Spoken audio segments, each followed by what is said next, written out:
Farm, family, community. This is Midwest Farm Weekly.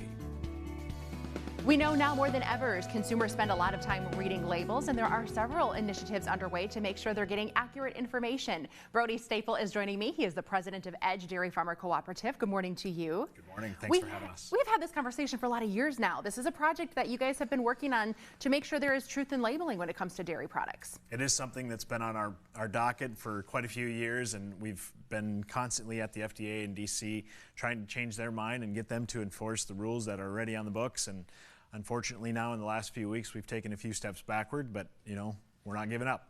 And the distinction being, we want to make sure that consumers can distinguish between milk that is from an animal and plants that have been turned into a beverage, correct? Absolutely. So milk has been around for thousands of years, generations, and it's had this reputation that people can count on. They know that milk has been a reputable, nutritious product. It's one of the most highly regulated dairy products in the United States. So there's a massive amount of consumer trust wound up in the word milk. And now when people, for us, they say imitation is the best form of flattery, right? So when people want to use that word and it's not actually a substance secreted from a mammal as the FDA defines it, it does give us a feeling of pride knowing the quality of the product that we are putting out. The concern being, though, not all of these products are created equal. And your team has said that some of the plant-based products don't have the same nutritional value, and you want to make sure consumers understand that. Absolutely. So there's been studies done, and we know that there's confusion because people see milk on a label. They automatically assume it with the same nutritional value.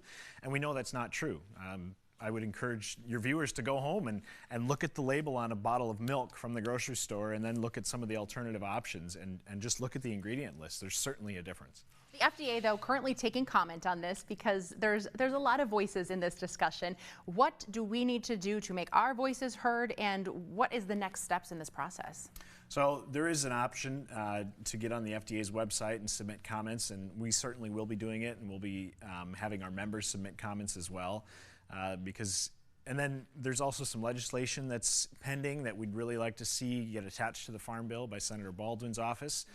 We'd like to get that because if we get that legislation passed, then it sort of overrules what the FDA has to say. Speaking of Farm Bill, that's a very big discussion that we're heading into. Talk about what expectations your team has moving forward. Well, we've got a couple of things that we're working to play. We're actually writing a marker bill for the Farm Bill. This is a first for our dairy co-op, Edge. And so we're trying to get that in, dealing with federal milk marketing orders and how farmers get paid and milk pricing. But also, there's a couple other things. Conservation is a big thing that farmers are taking a better focus on, and then the dairy labeling, we're hoping to get something done there as well. And I know that getting credit for things that we're already doing is important when we talk with a lot of the teams that you say farmers are already doing a great job at a lot of this. We just want to make sure that they are recognized for those efforts. Absolutely. Sometimes it feels like in the whole conservation ball game that those who are the early adopters get left behind, but we certainly would like to make sure that those farmers are recognized for their efforts. Talk to us a bit about Edge overall. Certainly you do a lot of work on behalf of our farmers. How can people get more involved if they have an idea or a concern or something they think you can help with? Well, we're certainly open to public input. We are mainly a farmer member co-op across sort of 8 states, Midwest focused. We're continuing to grow. We're the 3rd largest dairy co-op in the United States currently. And a big focus is down in Washington, D.C., but we are kind of one of our sister organizations, Farmers for Sustainable Food, is partnering up with a lot of the local watershed groups in the state and throughout the Midwest, Minnesota, South Dakota.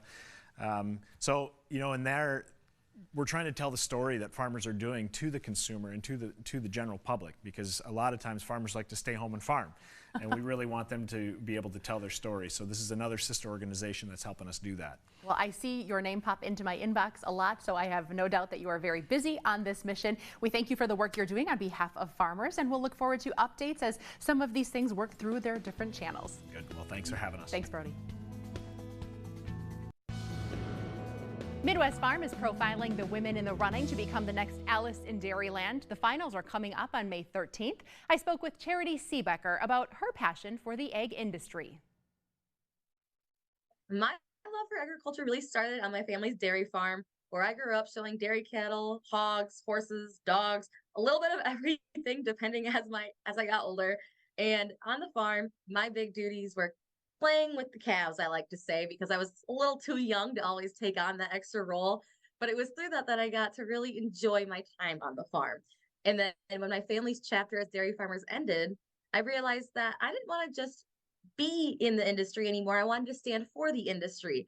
And so I used that fuel and that passion to attend the University of Wisconsin-Platteville, where I obtained my agriculture business degree with a communications and marketing emphasis. And while I was there, I was very involved in the Pioneer Dairy Club, Agriculture Business Club, Ceres Women's Agricultural Fraternity, as well as the National Agri-Marketing Association. So all of those kept me very busy and just continued to fuel that passion and my interest in the agriculture industry. Post graduation, I actually served as an AmeriCorps Farm to School member, where I was able to work with 3rd through 5th graders and teach them about the importance of farmers, conduct local procurement, bringing in those foods that they maybe have never tried before. Something simple as carrots right from the ground that they don't recognize because it's not the baby carrots that they're getting from Walmart or the store. So being able to already start those conversations really sparked my passion and my interest in the Alice in Dairyland program. And as I was growing up throughout these experiences as well, I've always enjoyed my interactions with Alice. And she kind of helped me realize I have potential to be that role model that she was for me. And so it would be an honor to come full circle and now be that role model for others and help them find their passion like she did me. And Charity is already putting her degree and passion to use. She is a fellow ag broadcaster for Midwest Farm Report, based in Madison.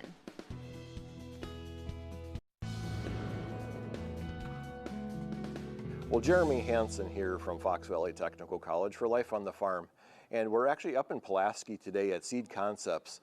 And joining me today is Jim Smith. Jim, thanks so much for talking with me today. And you actually work for Pioneer Seed, correct? I do. I'm a strategic account manager for Pioneer in northern Wisconsin and northern Minnesota. Right. And you said northern Minnesota. You are not from around here, correct? No, I'm not. I'm originally from Kansas, but we've lived in the Twin City area for the last 21 years. Right. Well, one of the things I wanted to talk to you today, Jim, is about your product line, the Plenish soybeans.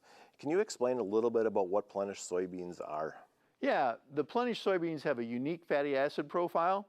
So it's almost about 75 to 80% oleic oil versus linoleic in your standard commodity beans. And that becomes very useful not only in the food industry, but also on the dairy side of things for cows. Right. And, the high oleic acid soybeans is not a new concept by any means, correct? No, it's been around for a number of years. We expect that we'll be probably close to 700 to 800,000, maybe even over 1 million acres this coming year in the Plenish soybeans in North America. Right. So these soybeans are designed for dairy farmers to grow them and feed them to their cows, correct? Yeah, they certainly can. The original thought was in the food industry, but through several different land-grant university research at Penn State, University of Wisconsin, Michigan State, they've discovered that there's a real niche for these beans on a dairy to help with feed costs and also improve components. All right, so what are some of those advantages? So the feed costs typically we looked over a long period of time, when you take soybeans and feed them on farm, you typically are somewhere in that 10 to 12 cents per cow per day a head just on income over feed cost. And if you get an increase in the components, primarily butterfat, what we've seen is typically 1/10 to 2/10. That's another 45, 55 cents per cow per day. So it ends up being a very profitable proposition for dairymen. And are there some challenges growing these soybeans? Not really. They have great agronomics behind them. They are Roundup ready only. So they are limited in what you can put on for a herbicide. But as far as the production and yield and agronomics for standability, harvestability, they've got the Peking resistance for the soybean cyst nematode. So overall, they've got a great agronomic package. Right. And, a little bit of planning before the season just with their pre-emergent herbicides, and I think they can be managed. You bet. You bet. A good pre-emerge program will take care of it. Right. Well, Jim, what are your recommendations for how farmers are supposed to accommodate these beans in their overall system on their farms? So primarily they need to make sure that they've got a way to separate them so that they can keep that identity preservation so that they actually get those beans into the cows. Ideally, if they can find a roasting operation that can give them a good high quality roast, that's another positive to increase the bypass protein and get rid of some urease enzyme factors. And then they'll need a way to process them too. You can't feed them whole based on the research. They do need to be processed through a hammer mill or roller mill, and then they'll get all the benefit out of those beans. Right, and again, more milk and more components may be a side effect. You bet, you bet. And the income over feed cost should be a huge improvement. Right. We're getting close to planting here. Are soybeans still available? Yes, there are. Not a huge amount, but there's still some available, and there may become more available here shortly. So no, they're still out there and available through the Pioneer dealers that we work with throughout North America. Jim, thank you so much for your time today. I really appreciate taking a few minutes out and talking with me today. You bet. So for Life on the Farm, I'm Jeremy Hansen. Good morning, I'm Storm Team 5 meteorologist Alexis Staniak. As of Thursday, still snow on the ground, primarily north of Green Bay, but all of this is continuing to help our drought as of Thursday as well. We're almost 3 inches above where we should be this time of year here in Green Bay, about 3 1/4 in Milwaukee, and about 4 1/4 over in Wausau. So all across the state, we are above where we should be sitting for this time of year, but within the next 8 days to the next 2 weeks, we are in this below normal category for precipitation here across the northern Midwest.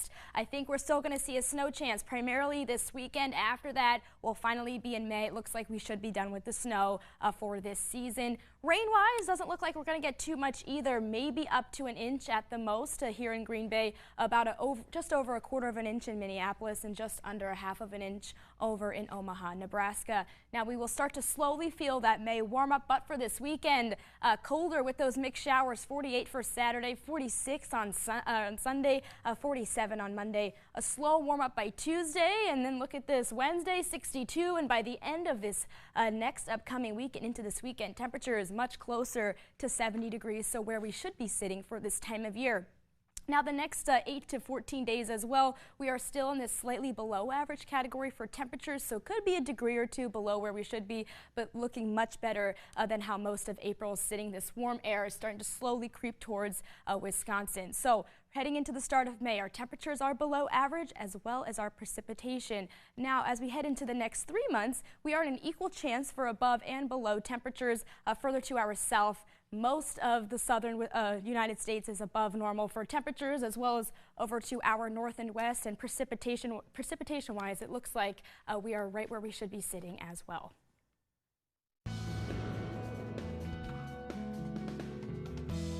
Through the years, we have had a chance to meet many of the young women vying for the position of Alice in Dairyland, and we're excited to introduce you to the ones who are in the running for the position this year, and that includes Lydia Lipke. Good morning to you. Good morning. Thanks for having me on. Talk to me about your journey to get this far. Certainly, you have done a lot of things related to agriculture. Absolutely. I grew up on my family's dairy farm, so my parents and grandparents farmed in Kiel. So I grew up on one of the 6,000 dairy farms in Wisconsin. Growing up, I really loved calves and was very involved in calf care and was responsible for the health and future of our dairy herd's young stock, and also helped with the milking of our cows and helping on the fields, keeping all our cows fed. So then decided to keep pursuing that. Okay. So I earned my bachelor's degree in dairy science with a minor in agricultural business from the University of Wisconsin, River Falls in 2021.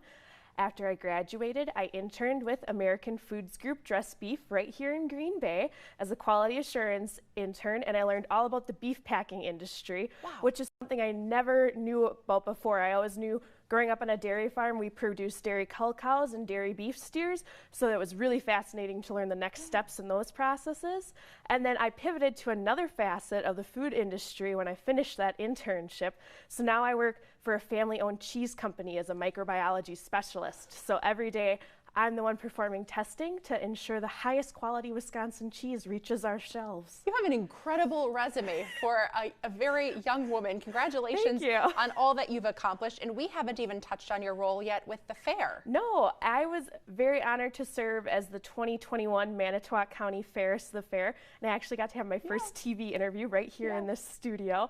And I was also honored to be selected as first runner-up for the 2022 Wisconsin Fairest of the Fair. So that was an immense honor, and I had a wonderful time and got to meet a lot of other wonderful young women who are becoming amazing agricultural advocates, and some of who are actually top candidates for this year's 76 Alice in Dairyland. That's what I have appreciated about getting to know all of these classes of young women is they support each other. Yes. And it sounds like you have made an incredible network of lifelong friends through this process. What is the role like to becoming Alice in Dairyland? What do you guys do leading up to the final competition? So it's about a 5-month interview process that starts in January, and you submit a resume and then go through some interview processes, and then they choose 6 top candidates who have had a variety of experiences in agriculture. Most of us are one of the 9 people who are employed in the state of Wisconsin who work in agriculture. And so now we are completing a series of prepping assignments up to the finals, which is hosted this year in Walworth County, May 11th through the 13th, where they will choose the 76th Alice in Dairyland in Lake Geneva. Wow. What is it about the position of Alice? And certainly we see her at a lot of events, but this is a paid year-long position through the Department of Agriculture. What excites you about the possibility of doing that? What excites me about the possibility of becoming Alice is she represents the entire $104.8 billion agricultural industry in our state. I am absolutely fascinated by all the different diverse commodities we produce in this state. Growing up on a dairy farm, I was always fascinated by the cheese industry, which I now work in. We produce 90% of the cheese is made, I'm gonna start that again. In Wisconsin, the milk we produce, 90% is made into cheese, and 90% of that cheese leaves the state. But I'm very interested to learn about the other diverse commodities we produce, such as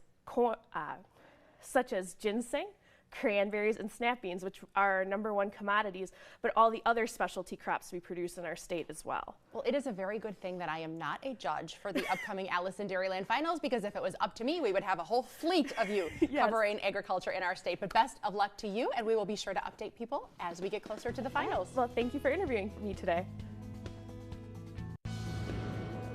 What are you eating on May 6th? The answer is beef. At the 4th annual Drive-By Steak Fry in Winnebago County, Amanda and TJ are here with a preview from Farm Bureau. Good morning to both of you. Morning. Morning. Introduce us to the roots of this event. Why did it get started? So it started back in COVID, back in 2020, and we did it just because we wanted to do a promotion and education event, kind of get people out of the house. It was just a drive up, so just to kind of let people know that you can make a nutritious, wholesome meal for your family at an affordable cost. And you have 2 different options this year. TJ, walk us through starting with the steak option. So the steak, we'll be having the ribeye steak.